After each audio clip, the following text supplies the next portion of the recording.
Dwayne. I'm doing more dubbing. Ooh, that's kind of loud. And right now I'm doing Harvest Moon Blues Festival, September 1999. Here's another tape. Got Blues Notions, and that's not, this one's part, I don't know what this, part 3, the first day maybe. I believe it was a, I can't remember. I think it may have been a 1-day event. Maybe it was a 2-day event. I can't remember. But it was an attempt by the person who did Omega Festival. It was people at first, but it ended up being one person eventually. His name is Chuck Baker. And Omega 99 kind of didn't make enough money, so to pay off the debts and to be able to afford to do Omega 2000, I believe in between in September 1999 he did Harvest Moon Blues Festival, but that one didn't make a lot of money either. As a matter of fact, he lost money on that too, I believe. And so I think Omega 2000 was like the last stand for the Omega festivals. It was the last year they did it. And what Chuck was trying to do was Omega had been for years just a local thing, and Chuck was trying to move it into more of a national festival kind of deal. And I think they wanted to get a lot more national touring acts. And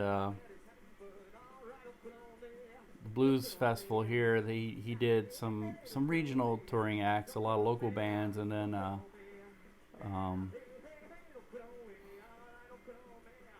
don't know how you would explain it, but he got some bigger bands to come in, some more national things, and of course bands cost money of that caliber, and when people don't show up, the promoter, producer loses money, and that's what happened, unfortunately.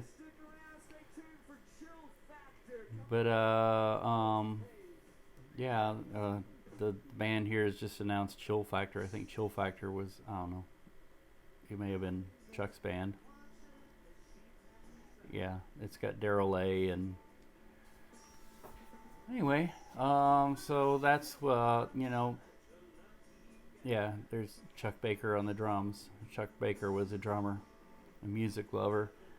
I had gotten some equipment. I bought some professional cameras at an auction, and I got like 3 or 4 cameras. It came out of a kind of a cable station. They realized that it cost too much to try and keep up with the technology. Their technology was old, but these were really pretty nice Panasonic cameras.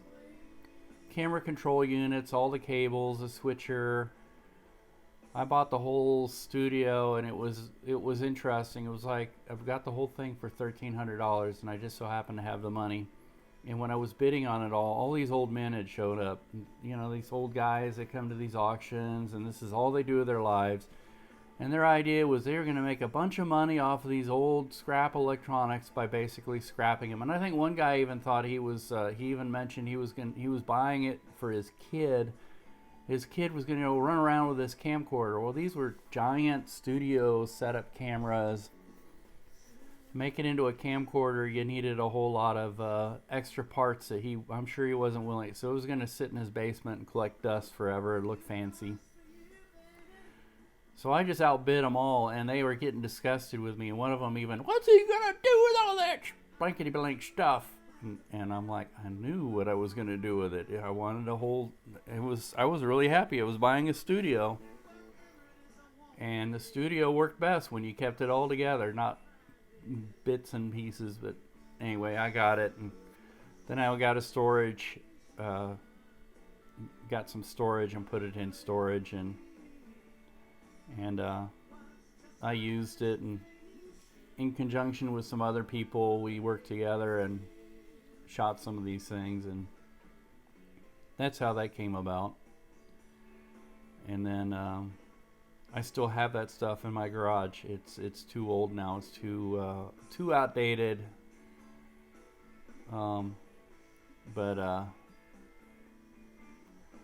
yeah, it's down there now.